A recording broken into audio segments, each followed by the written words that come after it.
O Concello de Vilagarcía realizará varios actos para homenaxear a escritora Xela Arias polo Día das Letras Galegas.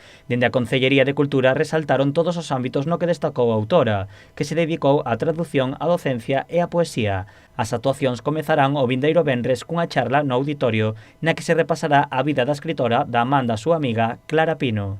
Unha charla na que Clara vai contar cousas de amigas e vai dar unha visión de Xela dende a amizade. Proxectaremos algunha cousiña incluso inédita e remataremos o evento con varias cancións que fixemos nós, musicalizando varios poemas de Xela. O día 17 celebraránse os actos principais en Carril. Comezarán pola mañá cos pasacalles, a exposición de Ramón Bascuas e a ofrenda floral no busto de Rosalía. O acto central terá lugar na Praza da Liberdade co concerto da soprano Loli Crespo.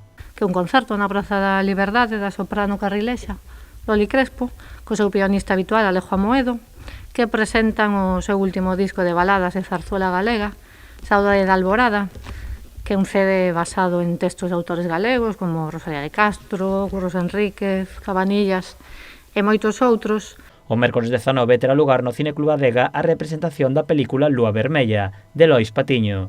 E do día 24 ao 29 presentarase unha exposición sobre a vida de Xela Arias diante da Biblioteca Municipal. Unha exposición con 12 paneis, con información sobre a vida, o carácter e a obra de Xela Arias, que se titula Aquela nena de Sarria.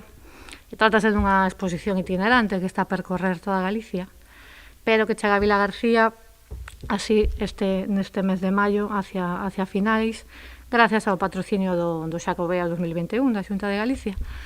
O único acto que necesita reserva previa é a representación cinematográfica no Cineclub Adega. No resto de eventos non é necesario, pero dende o Concello piden ao público que asista con tempo, xa que o protocolo COVID obriga a facer un rexistro dos asistentes. Todas as entradas son gratuitas ata cumplir o límite de ocupación.